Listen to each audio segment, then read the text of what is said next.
అందరికీ నమస్కారాలు. దేశభక్తికి, స్వాతంత్ర పోరాట స్ఫూర్తికి ప్రతీక వందే మాతరం గేయం బంకించంద్ర చట్టోపాధ్యాయ గారు రాసిన ఈ గేయం దేశభక్తిని చాటే విధంగా రూపకల్పన చేశారు. సుజలాం సుఫలాం అని భారతదేశ చరిత్రని కీర్తించే విధంగా ఈ పాటలో రూపొందించడం జరిగింది.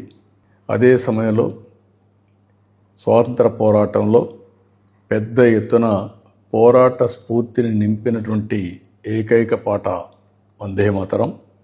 అంతేకాకుండా ఎన్నో ఉద్యమాలకు నాంది పలికింది. అనేక పోరాటాలకు తీవ్ర రూపాన్ని తీసుకుపోయేదానికి ఒక స్ఫూర్తినిచ్చింది. ఈ రోజుకి కరెక్ట్గా 150 సంవత్సరాలు అవుతుంది.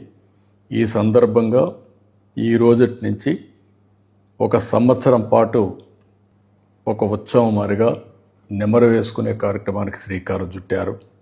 ఈరోజు మనందరం గుర్తుపెట్టుకోవాల్సిన అవసరం ఉంది. ప్రతి ఒక్కరిలో దేశభక్తిని, అదే సమయంలో సమైక్యతను పెంపొందించే ఏకైక కార్యక్రమం ఈ వందే మాతరం.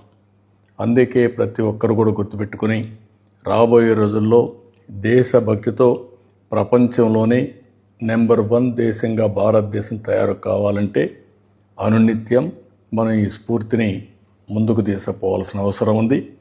దీనికి సంవత్సరం అంతా ఈ కార్యక్రమాన్ని జయప్రదం చేస్తూనే ప్రతి ఒక్కరిలో ఆ స్ఫూర్తిని నింపే విధంగా మీరందరూ కృషి చేయాల్సిందిగా మరొక్కసారి కోరుకుంటూ అందరికీ నమస్కారాలు.